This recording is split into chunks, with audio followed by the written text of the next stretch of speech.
everyone, and welcome to the Johnson County Town Hall. How are we all doing tonight? Good. Thank you all so much for coming, and thank you to our 7 elected officials that decided to join us this evening. Wow, it feels so bad for calling you out there.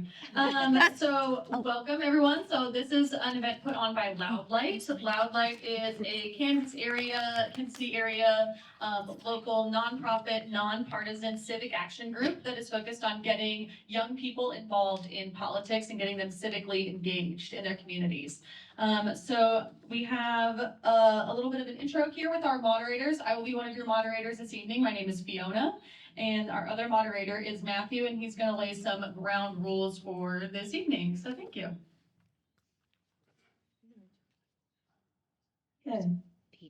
Since we want to make sure we hear what each elected official is saying, we want to ensure that they hear from you as well. We've provided little green and red cards in your chairs. If you like what you hear, hold up the green sign. If you don't like it, hold up the red. Make sure this space is as comfortable and inclusive for everyone as possible. We're going to have to ask you to leave if you heckle, use signs, or otherwise disrupt what should be a fun and informative conversation. Sound good? There's a sign. I'm behind you.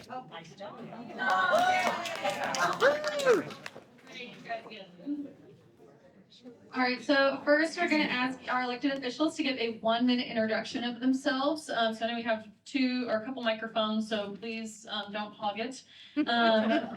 Just talk about who you are, what areas of Kansas you represent, and the 3 biggest issues that you are focusing on taking action this next legislative session.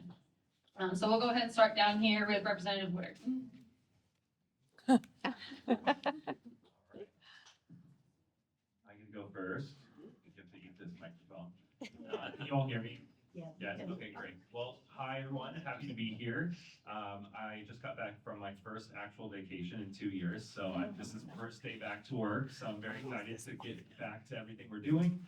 I am House Democratic Leader and State Representative Brandon Woodard from the 108th District, so I represent parts of Lenexa, Olathe, and Overland Park. I'm in my 7th year in the legislature, just filed for a 5th term to run in 2026. And in the upcoming legislative session, I would say making sure that we're fully funding special education, looking at things that will address cost of living. We've had a very small property tax relief bill this year that didn't do much, so looking at real solutions for next year, and looking at, once again, pushing for expanding Medicaid as well. Boo. Boo. I'm State Senator Ethan Corson. I represent Senate District 7. Represented Senate District 7 since I got elected in 2020, got reelected in 2024. That's a big rectangle in northeast Johnson County. So we go from 47th Street out to about 95th Street and then State Line to about 6 blocks west of Metcalf. Really focused on 3 big issues that Leader Woodard touched on some of them. Continuing to support public education. As I mentioned to some of you, this is a big week for me. Tomorrow's a big day. Our oldest son is starting his first day kindergarten in the same public school district that I graduated from. So want to continue to support our educators and our public schools and our public school students. We really need to continue to address the cost of living, as Leader Woodard said. That is an issue that I've heard all around the state, urban, rural, suburban. We need to continue to do more to put money in people's pockets. And then third is we need to continue to attract new jobs, new businesses, new investment in Kansas. So when we do provide this world-class public education, we can keep those students in Kansas to have lives in Kansas by providing the jobs and opportunities of the future. Boo. All right, yeah, can you guys go ahead and stand up if you're able to, just that way people in the back can see you. Thank you so much. Hi, I'm Linda Featherston. I represent the 16th district, which is Overland Park, from the mall to the community college and then down to the KU Edwards campus. We're roughly mostly between Highway 69 and Flum. I'm a piano teacher in my real life, so I'm excited to get back to school next week for my kids. And the things I'll be focusing on the legislature this year is serving on the education committee to keep our public dollars in public schools and to keep the nonsense out of school policy because that's not the purview of the legislature. I will be focusing on keeping kids and adults in Kansas safe through common sense gun laws. And my main focus is gonna be further extending availability and access to diagnostic mammograms and other diagnostic breast imaging. Hey. Good evening, I'm Senator Cindy Holscher from Senate District 8. Thank you all for being here tonight. I have had 4 elections here in Johnson County. First entered into the legislature after the 2016 election, did 2 terms in the House, crossed over to the Senate in 2020, ran for re-election then in 2024. My area is Overland Park, basically the heart of Overland Park, very robust area all along 435, goes up north to 91st, and then down south to 135th, some areas 119th, just depending on the border. I will tell you, healthcare has been part of my whole time frame in the legislature. We passed Medicaid expansion several years ago. Brownback vetoed it. We haven't been given a chance to vote on it again since then, but we will keep pushing. The whole reason I entered the legislature was because of our public schools. Proud to say I have 3 graduates of our public schools that I am so thankful to the teachers, the administrators, and everybody, like I said, who has been a part of their education. And as part of that, when I think about what it means to our communities, it's not just our schools, it's our economy that's built upon that foundation. So I take it very, very seriously. If you haven't watched it yet, there's a video on my website featuring my daughter, Sarah, and what really got me into, like I said, fighting for our public schools. I am happy to report, while last year there may not have been a ton of victories, there was a faction of us working across the state with advocates, and we stopped every single voucher bill. They'll come back again, and we'll have to work on some more, but we'll be doing it. And biggest thing too, affordability issues, affordable healthcare, childcare, and housing. Those are big on my list. So thank you all for being here. Good evening and welcome to the Senate 21. This is the heart of my district. I represent Lenexa, Shawnee, Miriam, and Overland Park. And I am in my 3rd term in the Senate, my 2nd term as Senate Democratic leader. And I too ran for office in 2016 because of our public schools. I joined a coalition of advocates who walked from Merriam, Kansas to Topeka to raise awareness, and I have never stopped fighting for public dollars going to our public schools. So I think I echo a lot of my colleagues of the things that I've talked to. I was just at a conference looking at education policy from birth to post-secondary, and how do we make sure that we have the workforce available? We have declining birth rates, but we also have a lot of people who are kind of in that transitioning time. We're looking for that next career. So how do we upscale to make sure that they have the credentials that they need moving forward? So affordability, education, healthcare, those are all things, but I look forward to meeting with you tonight and answering your questions. My name is.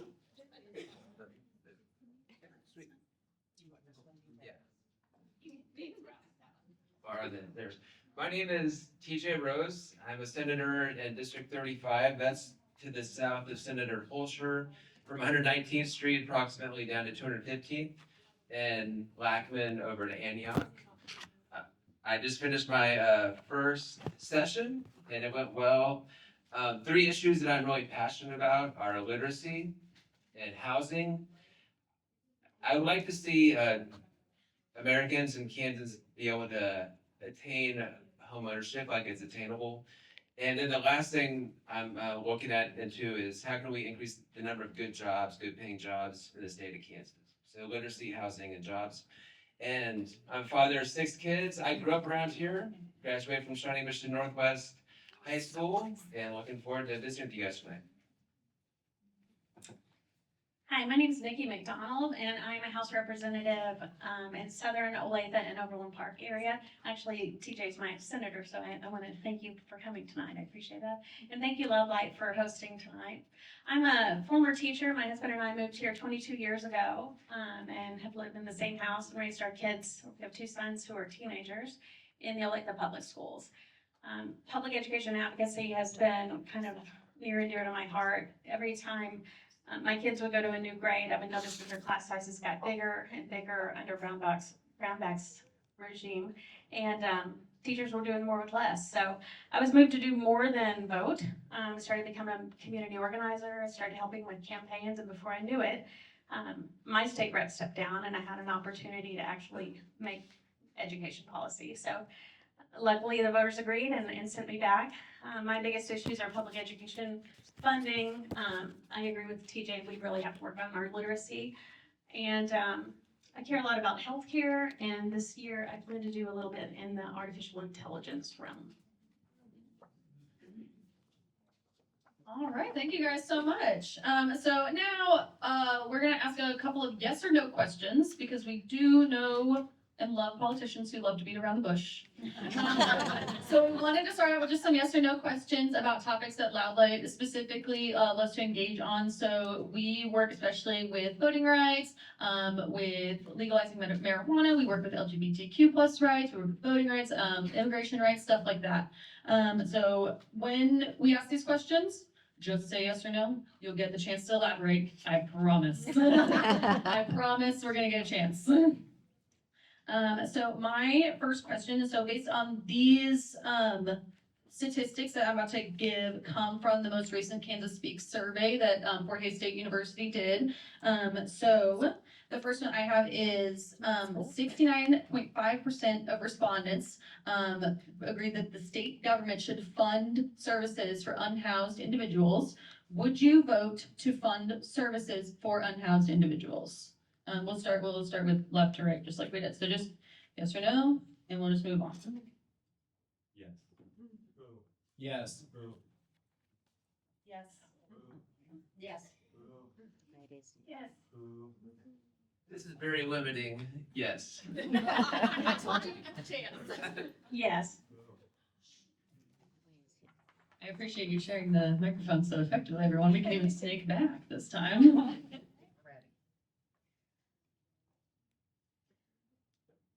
Alright, so mine is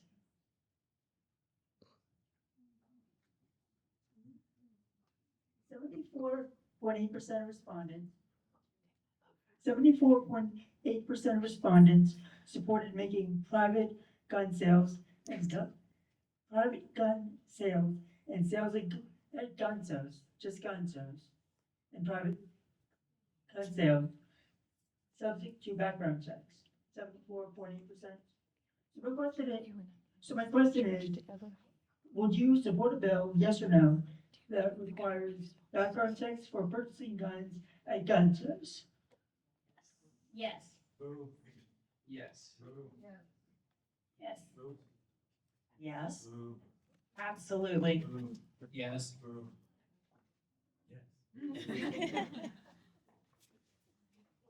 All right, so we're gonna move on from the yes or no questions because I know that we started a little late. I appreciate everyone's patience once again. So this time we're gonna get some open-ended questions. We just wanted to give you a little teaser there. So these are questions that you're gonna get about 3 minutes to elaborate on, and I know that many of you are probably former debate kids, so hopefully you understand the system of, we're gonna give you a 1 minute warning, we're gonna give you a 30-second warning, and then we're gonna be like, please stop talking. Please stop talking so that the next person can talk. All right, so the first question is, especially in Kansas recently, there have been some concerns around immigration enforcement. How do you work to ensure that everyone, no matter their immigration status, has access to their equal rights and due process? So we'll start left to right once again. You'll get about 3 minutes. So think carefully about what you want to say. I'm gonna move seats so I don't have to go first. Make sure you Said I'm gonna move seats so I don't have to go first every time. I think, we've been watching what's been happening, and I think what we have to do is make sure that we're doing things like protecting the fact that these immigrant populations and folks in our state are Kansans. They are your kids, you know, friends at school. They're the folks working in our community. They're part of our workforce. They're part of our community. So the fact that ICE is going around and kidnapping children and putting them in chains is ridiculous. And so I think we've got to make sure at the state level, we're very limited as to what we can do, but doing things like protecting in-state tuition for undocumented Kansans. They're already going through our public schools. They want to go with their friends onto universities. And so being on the spot, I don't have a ton of other ideas right away, but I know that this panel will have a really great discussion. I would say as an attorney, I'm really focused on making sure that we are always respecting due process and the legal and constitutional rights of every person in Kansas. We need to make sure that every person has legal process, every person has a full ability to present before a neutral tribunal, whatever the issues are, and we need to make sure that they're heard and that they have that opportunity. The other thing we need to make sure of is that we're not causing undue disruptions to critical industries in Kansas. We have so many industries in Kansas that are dependent on having a robust workforce, and we want to make sure that our businesses, especially in the agricultural sector, are not facing undue disruptions. It is already a hard enough time currently to be a farmer in Kansas. We need to be doing more to support our farmers and our agricultural sector. We don't need to be unduly disrupting their business. So for me, it's about due process. It's about having a legal procedure for every single person in Kansas. And it's about making sure that our businesses are able to continue to thrive. Within my district, what I'm doing is I am keeping in touch with the Overland Park Police. We've heard from the sheriff, our school districts, to see what their policies are of how, will they be following the law that warrants are required to arrest people. That would be the thing I'm doing in the district, in addition to kind of worrying constantly about certain constituents who are here legally and documented, but have thick accents, and I'm worrying about them a lot. I do serve on the agriculture committee, so I had the opportunity to go tour area farms a couple weeks ago, and I could ask privately off the record, have you seen a reduction in your workforce? Are your workers concerned? And we did have a specialty crop producer say that yes, they were down 2 skilled workers out of their workforce of about 15. And so he, as the owner of the farm and the main producer, was having to pick up extra work. He was having to fill in all the holes.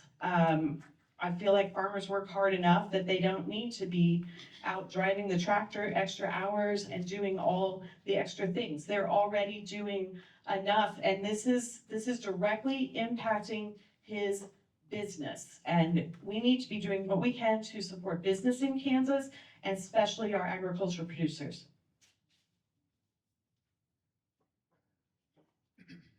There's so many things in regard to this issue that go through my mind, but, there's a couple of things that I think are very important to consider. There are some laws on the federal level that really aren't put in force in terms of when we're talking about individuals being employed at places where they maybe aren't documented. And here's the thing, there are rules and there are laws in place where those corporations or the owners who are breaking the laws can be prosecuted. But those don't seem to get acted on. And instead, what we see are actions taken toward the actual people. And that's a concern because ultimately, due process should never be denied to any of our people. No one ever. I will tell you, I've been working with the Latino Network over the past probably 18 months or so, watching these bills coming in to make sure that we are prepared for them and pushing back against some of the very negative ones. On the flip side, I also introduced a bill this last session, which will still be alive going forward next year, that prohibits ICE raids in hospitals, in schools, schools, what am I missing? Churches, thank you, yes. Unfortunately, that bill didn't get a hearing, but I am hopeful with the change, with the new leadership in terms of the Pope, that maybe things will start going a little different direction. Because I will tell you, the people were in favor of that legislation. So we need to keep working on that and forwarding, trying to move that bill forward. I've done over 50 town halls in the past 3 months across the state, and I will tell you, this is coming up. People are worried about the economic impact, but beyond that, Kansans are worried about the humanity impact. And they are tired of seeing this happen. So we will keep pushing on this topic. I want to first say that Kansas is better because of our diversity. And I think we are better because of learning from others and just that community sense that it does. So I go to a church that has a Brazilian service, South African service, and it is a delight to worship with all of those groups together. So recently, this last week, one of our city council members was questioned whether she was here legally. That was at warrant. And I was thankful that my faith leader was there talking about the importance of diversity. Our Kansas economy would fail without immigrants and people who come here. And as much as I appreciate what they do, we have to get a new microphone.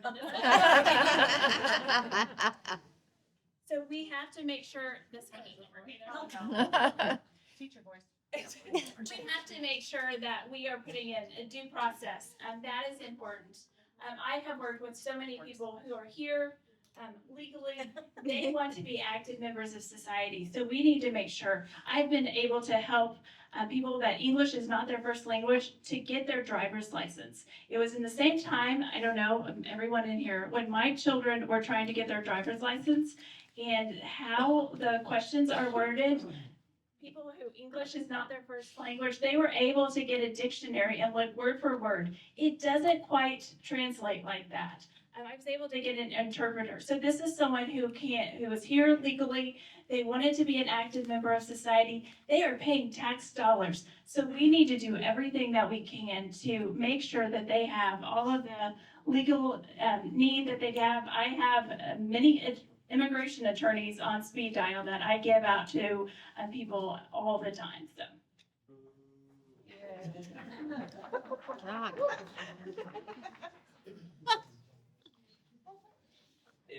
I'm of the mindset that for the last 30 years, our immigration system has not been good for a lot of different people.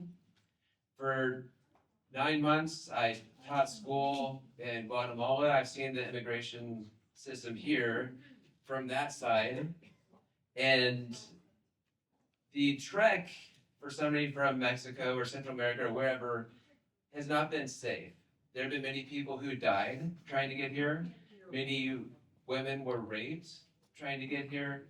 Many women and children were trafficked trying to get here.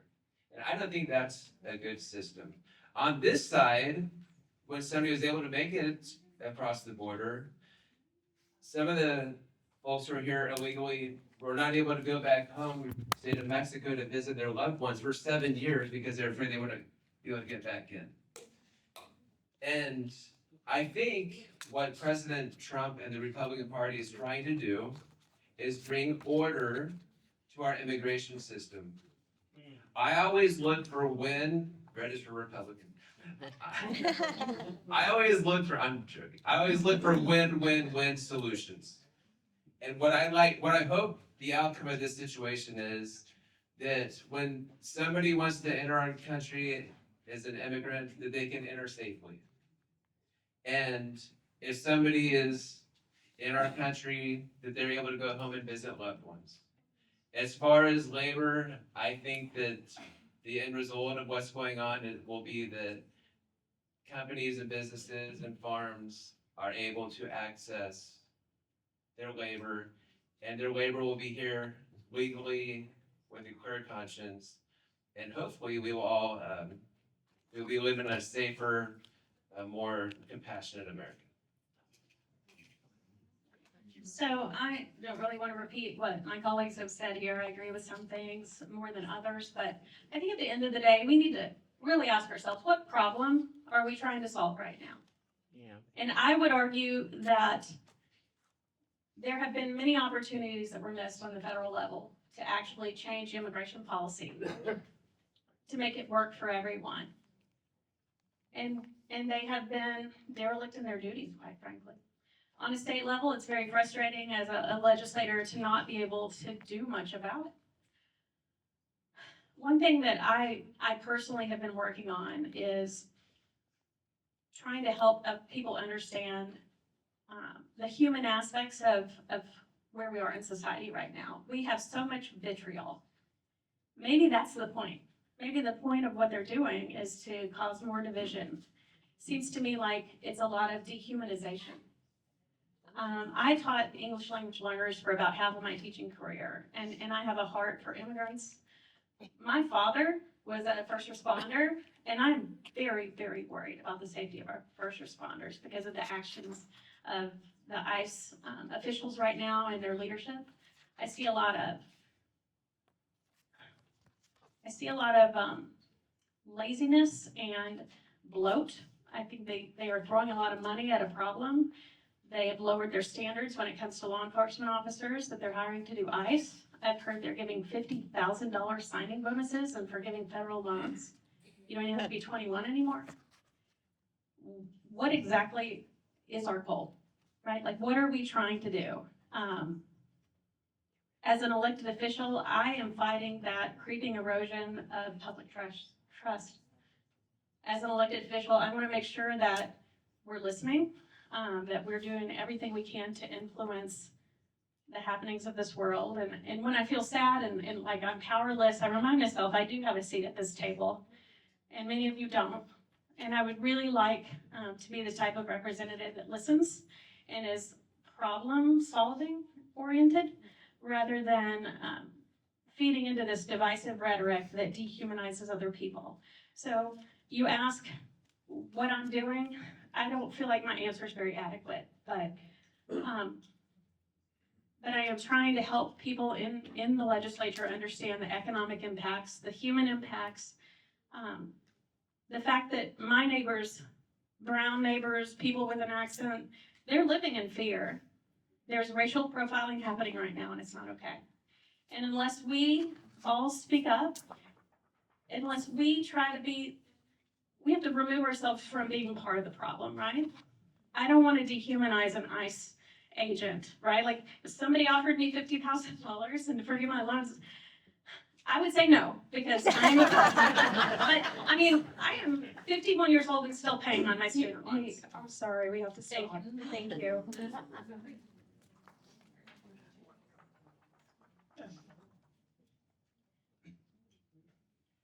Thank you all.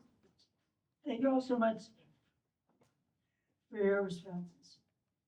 We're going to open up the remainder of the time we have audience questions.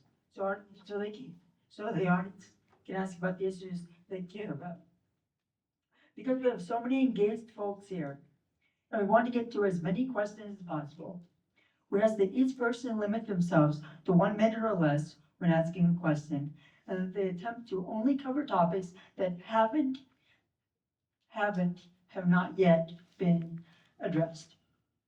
We know that you want to speak with your lawmakers and tell them how their votes are impacting you and your families. So we will help you set up a meeting with them after this town hall. But in the meantime, we ask that you limit commentary during the Q&A so as many folks can ask their questions as possible. Do we all agree to this? Thank you. So some of the potential topics we can talk about are things like voting rights, I guess I can stand, things like taxes, LGBTQ plus rights, we can talk about healthcare rights, and any upcoming ballot measures that you want to discuss with your lawmakers. Another volunteer will be around, so if you have a question, please raise your green card, and we'll get a question to you. I do not know where you sat, but the individual that gave me this lovely handwritten question, where are you at? Because I would love for you to ask it. And you got to me first. Yes. Hello, hello. You want me to ask it? Oh, I'll ask it. Yeah, no problem at all. Of course I can. You have beautiful handwriting. Okay. This delightful person's question to you all is, taking a stand on one issue is only one part of good government. Vision, planning, and execution are vital for any political stand to come to fruition. So what skill sets and traits do you perceive are required of a successful politician holding executive office? Got it? You want me to read it again? All right, hit it. I think it's really important that we listen. As a Democratic member of the Kansas House of Representatives, I'm in the super minority. So it's really, really important for me to focus on areas that I can find agreement with my Republican colleagues. I'm sad to tell you, if I draft a bill and propose it, unless I have a Republican co-sponsor, it's not going anywhere. And even if I do have a Republican co-sponsor, because my name's on it, it might not go anywhere. So you have to have a little bit of humility and sometimes, quite frankly, have a Republican colleague help you draft a bill and not have your name on it so that it has a chance to go somewhere. But that's okay. We are going there to get work done, and that's my priority, trying to find consensus, just trying to solve some problems for Kansas. I think a really important trait in holding elected office Yes, that was the question. Nice. is wisdom. I think that wisdom is a very important trait. I pray for that all the time for myself. And I think that all of us and everybody in the legislature brings something different to the table. So there isn't really one thing that everybody brings. It's a team of individuals working together. Everybody brings something to the table. I like to think what I bring to the table is innovative ideas. I try to look at the needs of Kansans and come up with solutions. So at the beginning I said I'm looking at literacy, at jobs, at housing. I'm trying to recognize those as issues and trying to come up with solutions that benefit everybody, every Kansan. I think you have to listen to people. I also think you have to continue to learn. And you may think you have a great idea, but you need to talk to the people who are at the table, who are dealing with that issue on the day-to-day basis, because they may see something different from you. So it's kind of that open dialogue. I also think continuing education and trying to, I have my perspective and the lens in which I have lived life and seen things. And I know that's very sheltered. So I have to get everyone else's perspective and then try to build on that. You know, there's a couple of things that go through my mind in terms of, what's important, what are the important qualities to be successful in this work. First and foremost, collaboration comes to my mind. My first session back in 2017, I was a co-founder of the Women's Bipartisan Caucus. We got people to sit down, hammer out a plan, and that is how we ended the Brownback experiment. Getting women first to work together, then expanding the group, expanding a little bit more and adding more people on. And, it's quite a feat when you look at it that way, because we had to have over a 2/3 majority to get enough people on board to end the experiment that was devastating to our state. So, those things take a lot of time and effort. So I will tell you, persistence is important in that. Additionally, one of the bills I've worked on to get to the finish line, I worked on it for 4 years. It takes a lot to get bills to pass in this legislature, whether you're Republican or Democrat. But sometimes it takes a long time to get some of those things to the finish line. And one of those was statute of limitations reform for victims and survivors of childhood sexual violence. When I first started working on that, it was a very small group that supported those efforts. Guess what? 4 years later, we passed it unanimously. So persistence and collaboration made a very big difference there. I will tell you, town halls and getting out and canvassing and talking to voters, that continues to be important, because I've watched people, once they get under that dome, I've watched them change. But when you get out and you're talking to the people and listening to their issues, I tell you what, you stay very grounded and you know what's important and you stay connected. Because I will tell you, the very best ideas and some of my own bill ideas that I've gotten to the finish line have come straight from the people. So that is so important. While I mentioned all those things, including collaboration, I will tell you this, I will collaborate on a lot of issues, but I will also draw the line on certain things. I will draw the line on taking away civil rights from people. I will draw the line on taking away voting rights, several issues like that. Again, I'll collaborate on a lot of different topics, but there are certain things too that we just have to push back on, and fight against, and I will always do that. I think the first thing you need to be a servant to your district is to be involved in your community. Know your community and what and who they are. The next thing, I think it's important to be well-read and able to analyze things so you can make your own decisions and not just be the lackey of your leadership. I think it's important to be a servant leader. If you are in elected office to give yourself power, that's ridiculous. You should be there. Your power should come through serving others. And then I think you should have a clear moral compass that cannot be swayed or bullied or pressured by special interests, by outside pressures, or by promises of, if you do this for me, I'll do this for you. There's right and there's wrong, and that's where we need to stand. So I think a really important part for any legislator, especially if you're a member of my party, is to be able to build coalitions. Whenever I introduce a bill, my first thought is, how do I get at least 21 of my colleagues or 20 other of my colleagues plus myself to support this bill? And that includes oftentimes working with colleagues on whom 99% of issues I disagree with. But if we found an area of common ground, and that can help me build my coalition to ultimately be effective and get legislation passed that I think will be beneficial for my community, I will always do that. The other thing that I think is really important is I was a baseball player through college, and one of the things that I always learned is that after the game is over, you line up and you shake hands.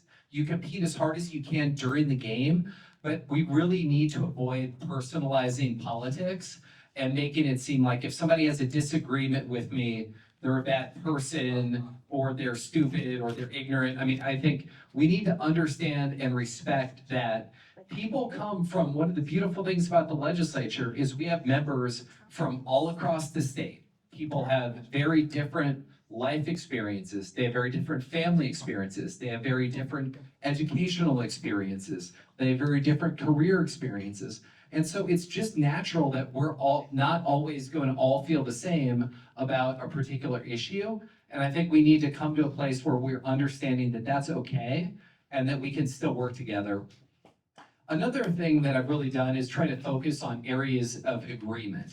I worked with one of the most conservative members of the Kansas Senate, who we would find very few other issues that we agree on, but we both had a passion for helping veterans in Kansas. And so it took us a number of years, but we were able to finally pass a bill that takes sales tax off of 100% disabled veterans all across Kansas. I was also able to work on, for a number of years, on a bill that helped freeze property taxes for certain of our fixed income seniors. And that only happened by working with folks who, on many issues I largely disagree, but on those issues we found common ground. I also feel like it's important to be accessible to constituents. I've had 56 consecutive monthly town halls that are open to anybody regardless of party. I send out a weekly newsletter so everybody in the community can know that how I voted on a particular issue, whether they agree with it or not. And I've always tried to make myself available to constituents to get their advice, their thoughts, their input on bills and other things. I would say ditto to so much of what we've heard. I think you're hearing themes of collaboration, right? Our job is to, especially for those of us in the super minority, and now as the leader of the super minority, figuring out ways that we can work with folks on the other side of the aisle, whether that is coming up with 5 Republicans that will vote with us to sustain Governor Kelly's vetoes, or it is building a coalition to find 26, yes, math, 26 other Republicans to get to that 63 vote threshold that it requires. I'm very proud of the work that we've done in the Kansas Future Caucus. That is a statewide network of young elected officials, millennial and Gen Z lawmakers, 45 and under. When I first started, I think there were maybe 8 of us, and now there are about 40. We're nationally recognized for the work that we do, and I think a lot of that is because after we find it out on the floor, we truly do go sit together at dinner and in receptions and hear each other's stories and learn about what motivates them. And I get that chance to say, hey, help me understand why you think the way that you do, or you voted the way that you did. My first term, I just wrote off one of the most conservative members of the House and the most anti-LGBT member of the House's voting record, who sat behind me. But one day we were on a vote-a-rama where it's just vote after vote after vote, and he was voting against everything. And I turned around and I said, damn, does your green button work? And that started, he cracked up, that started a conversation.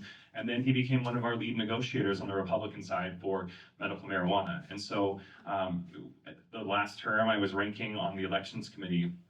I disagree with the chair of elections on very, very many things. But we were able to work together to stop some of the more extreme bills coming from the Senate, including banning ballot drop boxes. The House obviously took a position of protecting those. And actually, we had one of the most significant overhaul bills, I think with 90-something different provisions, that the chair actually asked me to carry on the House floor. He said, if I do it, it's going to be politicized.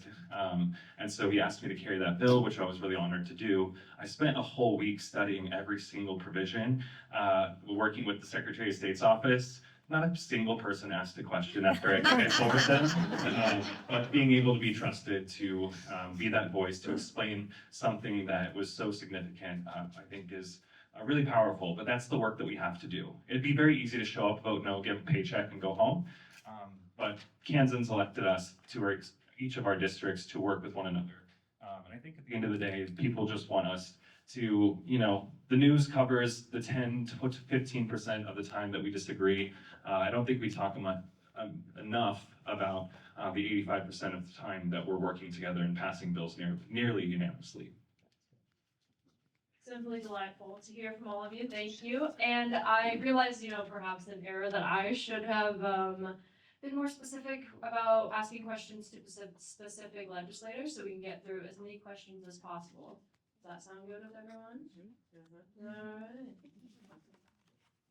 All right. Hi. I know most of you, just full disclosure. And my first event in politics was in that room right there 7 years ago. It was called Women in Politics, and one of you was a Republican at the time. And then switched to Democrat. And now I'm a state senator, right? I asked a question at that event that was, what are you doing to help LGBTQ people in this state? And this state has gone backwards on those issues. It's 7 years I have been doing this stuff, like trying to speak out for my own rights in this state. And it feels like an attack. It makes me uncomfortable. For Christ's sakes, I sit on the Diversity, Equity, and Inclusion Coalition for this county, and I don't know how I can feel safe in this county. I still feel uncomfortable going into public spaces because of legislation that is specifically targeted towards my community. So I know that there's one Republican on the board. I want to give you the chance to address it, because my question to you is, how do you make people like me feel comfortable? And then maybe one other Democrat, what do you all do to work with the Republicans across the aisle to get them to stop attacking us? Because clearly something's not working.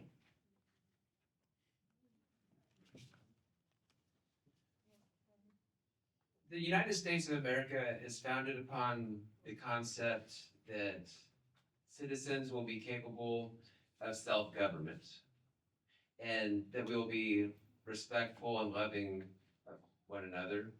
And I'm sorry that you don't feel safe. As a Republican, I'm very intent on defending the constitutional rights of all citizens.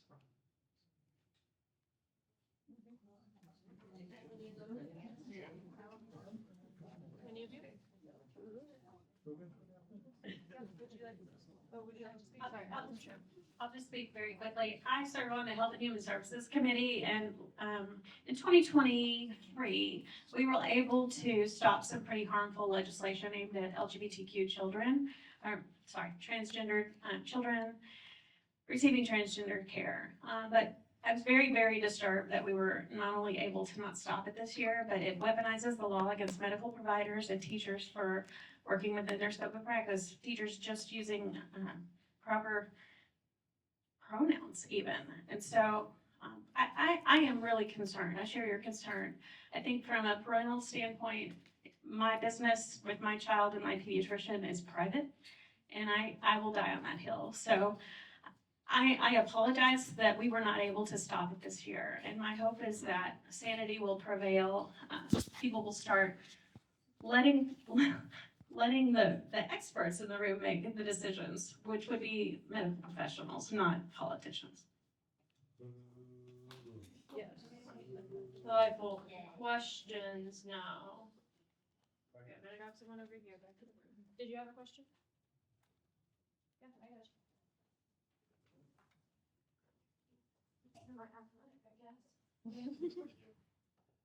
Thank you guys all for being here. This is really awesome. This is for whomever wants to answer, really. My wife and I have a beautiful 1-year-old daughter, and something that we didn't fully expect when we had a baby is how expensive childcare is. And that has become a huge part of why I'm here, honestly, because it is not sustainable to spend up to $20,000 a year caring for a child if both parents have to work or want to work. So I guess the question would be, what are you guys doing, or what can you do to improve the affordability of childcare? Thank you. I'll take two of you, so decide amongst yourselves. This past session, this is an example of bipartisan agreement. We passed the early childhood education. The negotiation was the Republicans got an individual can watch up to 4 kids in his or her house without licensing and that kind of thing. So that's why I voted for the bill, because it increases the supply of childcare workers, which should bring down the cost. The Democrats, and including the governor, got the early childhood center. And so we did work on that, and I think we're all hoping that it brings down the cost as it's implemented. So I've been working on this issue since 2016. The Minnesota Federal Reserve was actually doing a study on this. So depending on who you're looking at, $1 invested could be $7 or $16. So I also serve on the Kansas Children's Cabinet. And so we are looking at how do we help make sure that providers have access. I think with the Office of Early Childhood, we're going to get rid of a lot of that bureaucracy, so that if you're a parent looking for a provider, you're able to do that. But if you're a provider trying to do, we're going to help with some of this wraparound, because currently Department of Ed had some of this regulations, Health and Environment had some of it. One of the things that is asinine that I will be working on this session, if you have a provider in a school, that was currently, it had different people had to do to make sure the facility was appropriate for children. So from 8 to 3 o'clock, children could be in that position, but then at 3:30, when they were doing after school care, it had a whole different set of regulations, and so it wasn't worthy of that. So we've got to streamline some of this, but I would be happy to. I also think the fact that, you know, I stayed at home when my kids, because I couldn't afford to work outside of the home. I was able to pass tax credits for businesses. There are 0 businesses currently in Kansas that are taking advantage of this. So if you talk to your employer, they can offer kind of an HSA and give you money to help offset the cost of that, and they're not taking advantage of it. So we do need workers to push on their employers to know that that is happening. And there was something else that now I've forgotten. Very passionate about this.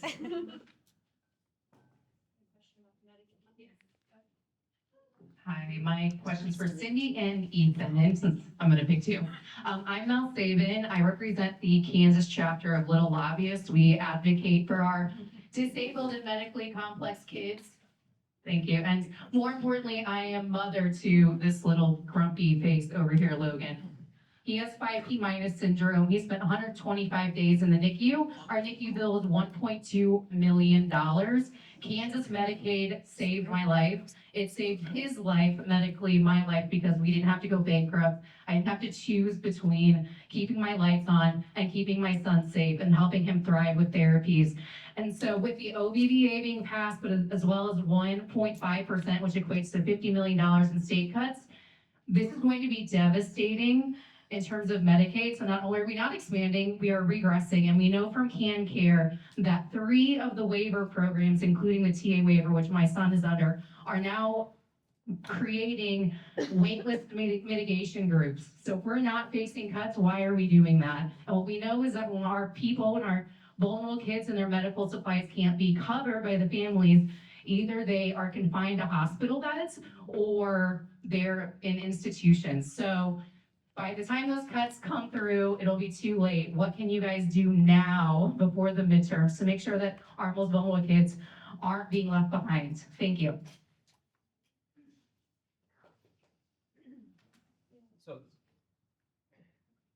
So thank you so much for that question. That is probably one of the most important issues facing Kansas right now. 1/3 of children born in Kansas are to parents who are on Medicaid. 2/3 of Kansans who are in nursing homes that coverage is paid for by Medicaid. There are 13,000 Kansans who are at risk of losing their health care coverage because of this federal legislation. It is wrong. I opposed it. I think as a state, we really need to think now about what we can do to backstop and to provide as much of a buffer as we can to families like yours and other families around Kansas who still need services and they still need help. And one of the things I've tried to express to my colleagues, I said this at my last town hall, is just because you make a cut in something doesn't mean that the need for it goes away. There are still people who need that care. There's still people who need services. So you could just say that you're going to cut something, but that doesn't mean that there's still not vulnerable Kansans who need those services.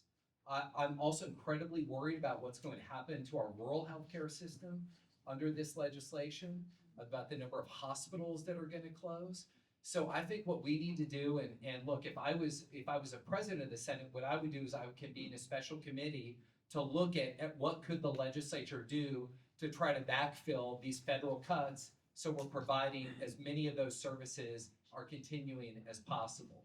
Because we're going to lose rural hospitals, people are going to lose their coverage, folks in nursing homes are going to be affected, folks with young families are going to be affected. These rural hospitals in many communities across Kansas are the largest employers for many of these cities. It is the hospitals and it is the schools that is keeping these towns alive. And this federal legislation is really aimed at really devastating the healthcare delivery system in rural Kansas. So I am sorry for the cuts that are happening for you and your family.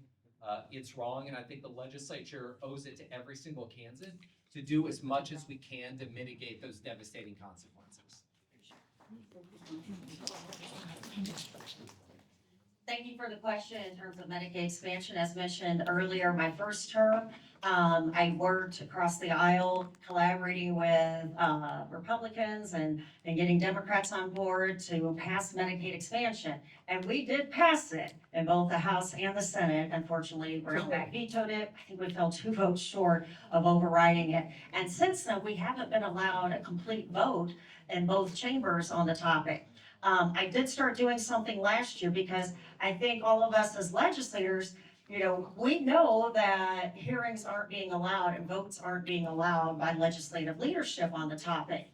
But I don't know that people in general know that. So last year I started doing something in session or in committee, I'm on the healthcare committee, and every day I just asked, when are we having a hearing on Medicaid expansion?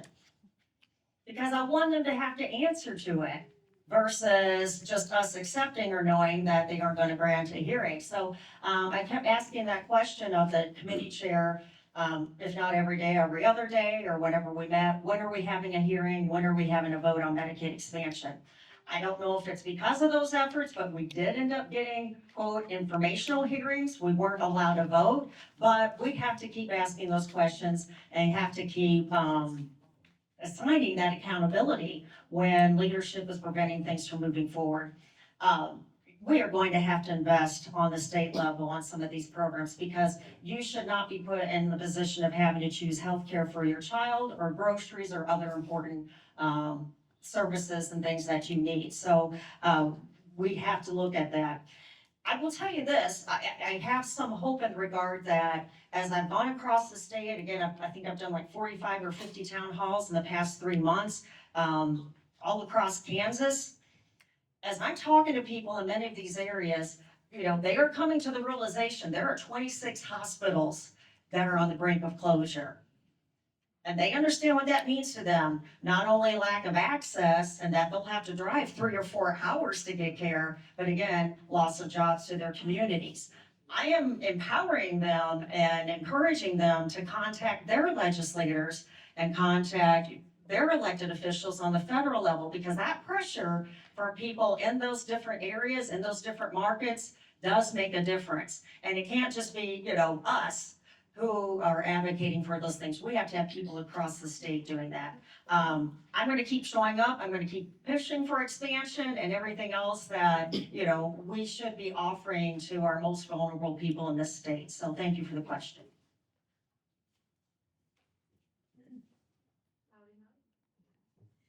Thank you so much for being here. My question is about gerrymandering, and let me give you a little context. We made progress for many years with independent, fair redistricting with regard to the gerrymandering issue. Now, one of the things that has happened, obviously, in the last few months is that has been hijacked.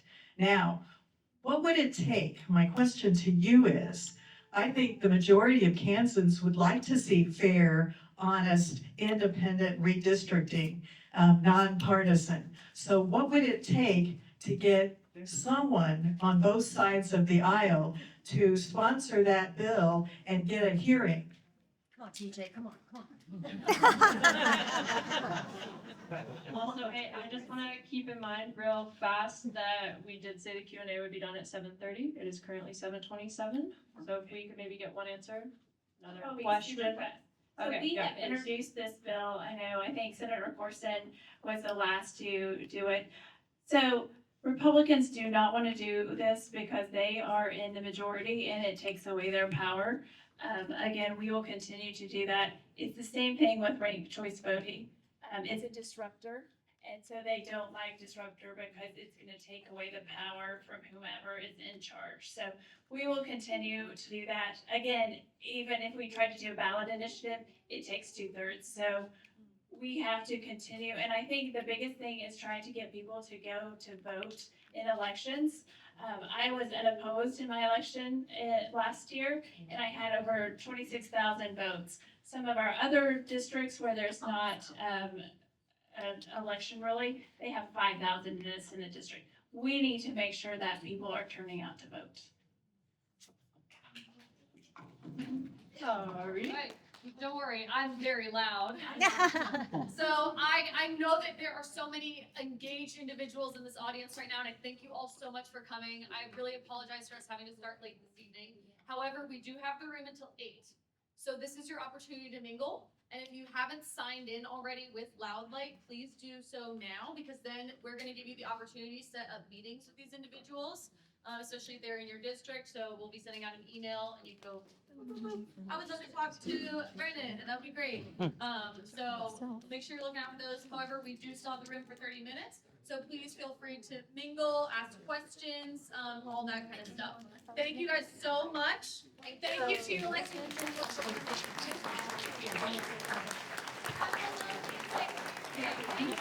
listeners.